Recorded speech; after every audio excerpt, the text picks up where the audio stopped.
வணக்கம். All in one zone devotion சேனலுக்கு உங்களை அன்புடன் வரவேற்கிறேன். இன்றைக்கி நம்மளுடைய சேனலில் புன்னைநல்லூர் மாரியம்மன் கோவில் ஸ்தல வரலாறு பார்க்கலாங்க.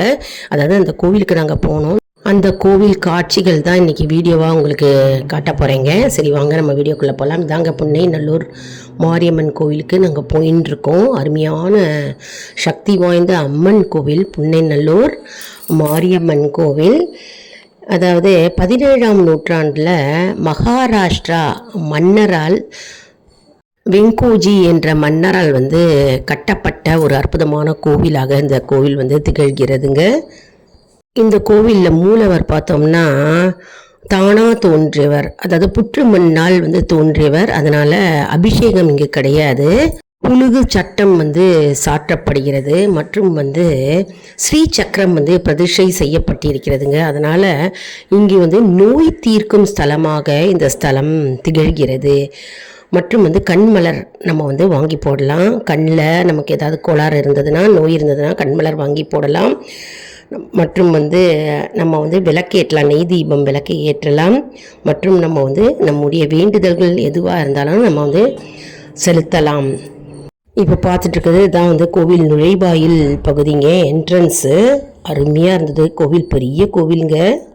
புன்னைநல்லூர் மாரியம்மன் சிறப்பம்சங்கள் என்ன அப்படின்னு பார்த்தோம்னா, அதாவது 17ஆம் நூற்றாண்டில் தஞ்சாவூரை ஆண்ட மகாராஷ்டிரா மன்னர் வெங்கோஜி மன்னர் 1676 1688 ஆண்டுக்குள்ள திருச்சி சமயபுரம் மாரியம்மன் கனவு வடிவத்தில் இந்த மராட்டிய மன்னர் வெங்கோஜிக்கு கனவுல தோன்றியாலாம். அப்போது தோன்றிய போது சமயபுரத்து மாரியம்மன் என்ன கூறினாராம், அதாவது தான் புற்றி வடிவில் சுயம்பு ரூபமாக புன்னைநல்லூரில் நான் எழுந்தருளிருக்கிறேன் அப்படின்னு மகாராஜாவுக்கு கனவுல தோன்றி கூறினாராம். அதனால் இந்த கோவிலில் பார்த்தோம்னா மூலவர் தானாகவே சுயம்பு வடிவத்தில் தோன்றியதுனால, புற்று மண்ணால் தோன்றியதுனால அபிஷேகம் இந்த கோவிலில் கிடையாது. அதாவது சமயபுரத்து மாரியம்மன் கனவுல வெங்கோஜி என்ற மன்னரிடம் தான் புற்று வடிவத்தில் புன்னைநல்லூரில் சுயம்பு வடிவத்தில் புற்று வடிவத்தில் தோன்றியதாக கனவில் கூறி சென்றாராம். அதனால் உற்சவருக்கு அபிஷேகம் செய்யப்படுகிறது. ஆனால் மூலவருக்கு இங்கே அபிஷேகம் செய்யப்படுவதில்லை. அந்த காலத்தில் இந்த ஸ்ரீ சக்கரம் எப்படி வந்தது அப்படின்னு பார்க்கலாம். அதாவது சதாசிவ பிரம்மேந்திர சுவாமி என்ன செய்தாராம், அந்த புற்றை அம்மன் வடிவமாக அமைத்தாராம். அம்மன் வடிவமாக அமைத்து அங்கே ஸ்ரீ சக்கரத்தை அவர் பிரதிஷ்டை செய்தாராம். அதாவது வழிபாடு அப்படின்னு பார்க்கும்போது இந்த கோவில் தஞ்சை அரண்மனைக்கு உட்பட்டதாக புராணங்கள் கூறுகிறது. மற்றும் ஒரு மன்னரின் மகள் அவருடைய பார்வை இழந்த நிலையில் இருந்தாராம். அப்போ பார்வை இழந்த நிலையில் இருக்கும்போது இந்த அம்மனை புன்னைநல்லூர் மாரியம்மனை தரிசனம் செய்து வழிபட்டது பின் அவருக்கு பார்வை வந்ததாக புராணங்கள் கூறுகிறதுங்க. எவ்வளவு அற்புதம் பாருங்க. புன்னைநல்லூர் மாரியம்மனை மனதார மனம் முருகி வேண்டியதால், வழிபட்டதால், பிரார்த்தனை செய்ததால் அந்த ஸ்தலத்தில் அந்த மன்னரின் மகளுக்கு கண் பார்வை கிடைத்தது. இழந்த கண் பார்வையே அம்பாள் கொடுத்தார். இவ்வளவு அற்புதமான நிகழ்வு பாருங்க. அதாவது இந்த கோவில் எங்கே இருக்குது அப்படின்னு பார்த்தோம்னா, தஞ்சாவூர்லேருந்து திருவாரூருக்கு போகின்ற சாலையில் 7 கிலோமீட்டர் தொலைவில் புன்னைநல்லூர் இருக்கிறதுங்க. புன்னைநல்லூர் மாரியம்மன் மிகவும் சக்தியான அம்மன்க. அதாவது நோய் நொடிகளை தீர்க்கும் வல்லமை பெற்ற அம்மனாக இந்த அம்மன் திகழ்கிறார். நிறைய பேர் புன்னைநல்லூர் மாரியம்மனுக்கு வேண்டிக் கொண்டு அவர்களுடைய நோய் பிணிகள் தீர்ந்ததாக பக்தர்கள் கூறுகிறார்கள். அதாவது அம்மன் கோவில், புன்னைநல்லூர் மாரியம்மன் கோவிலுக்கு வந்தாலே இங்கே நமக்கே நம்முடைய நோய்கள் நீங்கியதாக, நம்முடைய உடலில் இருக்கும் ஏதோ அதிர்வலைகள் நமக்கு தானாகவே நல்ல அதிர்வலைகள் நமக்கு தெரிய வருங்க.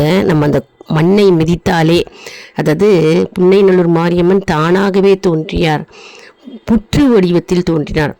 அது மட்டும் இல்லை, சமயபுரத்து மாரியம்மனுடைய வடிவினே சொல்லலாம். சமயபுரத்து மாரியம்மன் தான் புற்று வடிவில் புன்னைநல்லூர்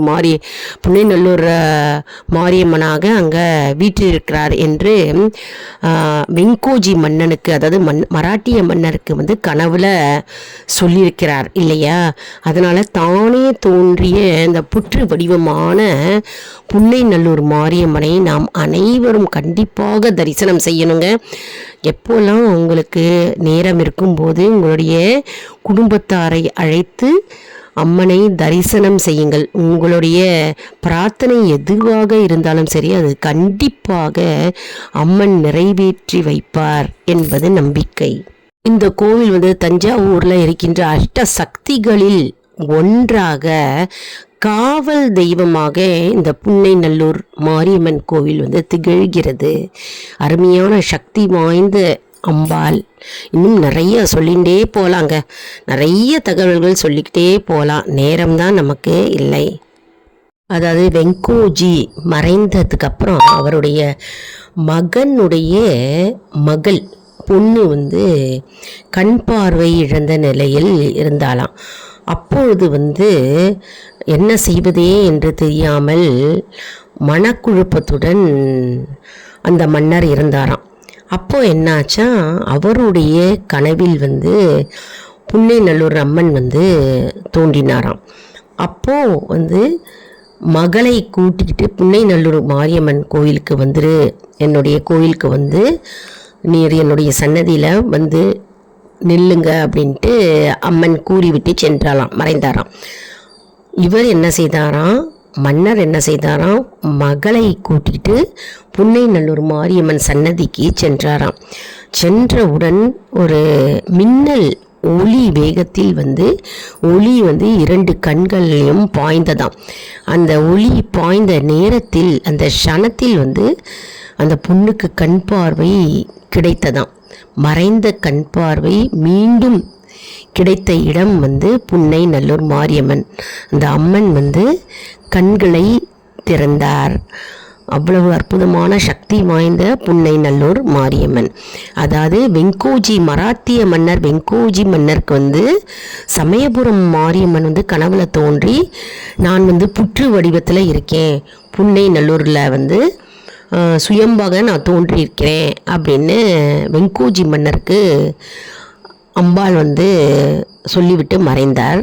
இவருக்கு வெங்கோஜி மன்னர் மறைந்த பிறகு அவருடைய மகனுக்கு அந்த மன்னருக்கு புன்னைநல்லூர் மாரியம்மன் கனவில் தோன்றி, பொண்ணு கண்ணு தெரியாமல் இருக்கிறாள், அதனால் கண் பார்வை தெரிவதற்காக புன்னைநல்லூர் இடத்தில் என்னுடைய கோவிலுக்கு தரிசனம் செய்ய அப்படின்னு இந்த மன்னருக்கு தரிசனம் கொடுத்திருக்கிறார் கனவுல.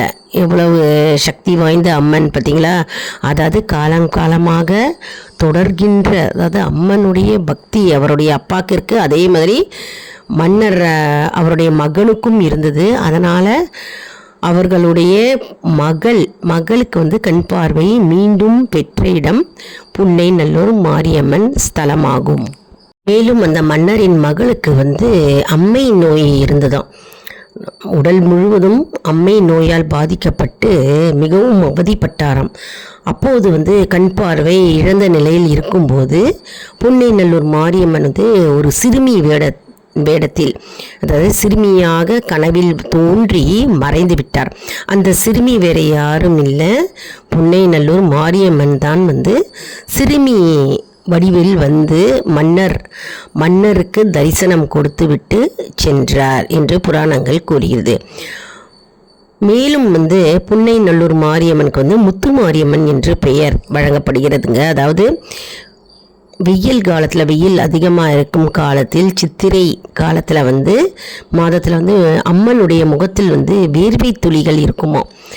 அந்த வெயில் வெப்பம் தாங்காமல் வேர்வை துளிகள் இருக்குமோ, அந்த வேர்வை துளிகள் முத்து போல் காணப்படுகிறது. அதனால் முத்து மாரியம்மன் என்று அழைக்கப்படுகிறார்.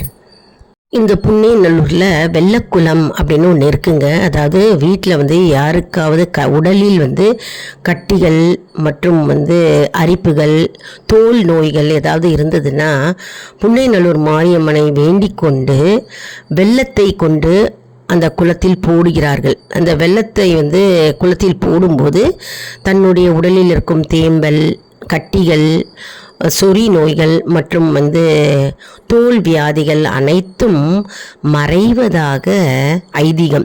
அந்த வெள்ளம் கரைய கரைய உடலில் இருக்கும் நோய்கள் அனைத்தும் கரைவதாக ஐதீகம்ங்க. மற்றும் வந்து யாருக்காவது குடும்பத்தில் வந்து அம்மை நோய் தீவிரமாக போற்றிருந்தால் அந்த தீவிரம் உக்கிரமான அந்த அம்மை நோய் குறைய வேண்டும் அப்படின்னு அந்த கோவிலில் வந்து உள் தொட்டியும் சரி வெளி தொட்டிகளிலும் வந்து நீர் பாய்ச்சுகிறேன் அப்படின்னு வேண்டிக் கொண்டால் அவர்களுடைய தீவிரமான உக்கிரமான அம்மை வந்து குறைவதாக ஒரு ஐதீகம் இருக்கிறதுங்க. அம்மை நோயின் உக்கிரம் வந்து படிப்படியாக குறைந்து அவர்கள் பரிபூர்ண குணமாவது நிஜம். என்ன அன்பர்களே, இந்த வீடியோ உங்களுக்கு மிகவும் பயனுள்ளதாக இருக்கும் என்று நான் நம்புகிறேன். இந்த வீடியோவுக்கு ஒரு லைக் கொடுங்க. இதை மற்றவர்களுக்கும் ஷேர் செய்யுங்கள், அவர்களும் பலனடையட்டும். அதாவது நம்ம புன்னைநல்லூர் மாரியம்மன் கோவிலுக்கே போயிட்டு வந்தா மாதிரி நமக்கு இந்த வீடியோ மூலமாக நம்ம வந்து உணர்ந்தால், அதாவது நம்ம உணர வேண்டும், அப்படியே உணர வேண்டும். ஏன்னா வந்து அப்படி அருமையான ஒரு அற்புதமான புன்னைநல்லூர் மாரியம்மனை தான் நாம் இன்றைக்கி ஸ்தல வரலாறு சிறப்பாக நம்ம இன்றைக்கி இந்த வீடியோவில் பார்த்தோங்க. அற்புதம், அதிசயம் மற்றும் வந்து பக்தி எங்கே இருக்கிறதோ அங்கு கடவுள் இருப்பார் அப்படின்ற ஒரு எடுத்துக்காட்டாகவே நம்ம இன்றைக்கி சொல்லலாம் இந்த வீடியோ மூலமாக. அதாவது நம்ம முழு பக்தியுடன் நம்பிக்கை வைக்கணுங்க. நம்பிக்கையுடன் நம்ம எந்த பிரார்த்தனை செஞ்சாலும் இப்போ அந்த மன்னருடைய மகளுடைய கண்கள் வந்து பார்வை கிடைத்தது பார்த்தீங்களா? அதே போன்று நம்முடைய பிரார்த்தனைக்கு வலிமை உண்டு, வீரியம் உண்டு. மற்றும் அம்பாள் வந்து கண்டிப்பாக செவித்தாய்த்து அந்த வேண்டுதலுக்கு பதில் அளிப்பார். கண்டிப்பாக நிச்சயம் உங்களுடைய பிரார்த்தனை அனைத்தும் நிறைவேறும் என்று நான் இந்த பதிவை நிறைவு செய்கிறேன். அதாவது புன்னைநல்லூர் மாரியம்மன் கோவிலை வந்து யாராருக்கெல்லாம் டைம் இருக்கிறதோ, எப்போலாம் டைம் இருக்கிறதோ போய் தரிசனம் செய்யுங்கள் கண்டிப்பாக. இந்த வீடியோ வந்து எல்லாருக்கும் ஷேர் பண்ணுங்க. அதாவது தெரியாதவங்க நிறைய பேர் இருப்பாங்க இல்லையா, அவங்களும் பலனடையட்டும். மேலும் அதன் மூலம் நமக்கு தானாகவே பலன் வந்து அடையும். மேலும் ஆல் இன் ஒன் சூன் அன்பர்களுக்கு ஒரு அன்பான வேண்டுகோள். நம்முடைய கம்யூனிட்டி போஸ்ட்டில் கேள்வி பதில் நேரம் வருங்க. அந்த கேள்விகளுக்கு பதில் தாங்க. இதன் மூலம் நம்முடைய ஆன்மீக பயணம் எப்படி இருக்கிறது என்பதை நாம் தெரிந்து கொள்ளலாம் இல்லையா? இது வந்து சப்ஸ்கிரைப் செய்தவர்களுக்கு மட்டுமே தெரிய வருங்க.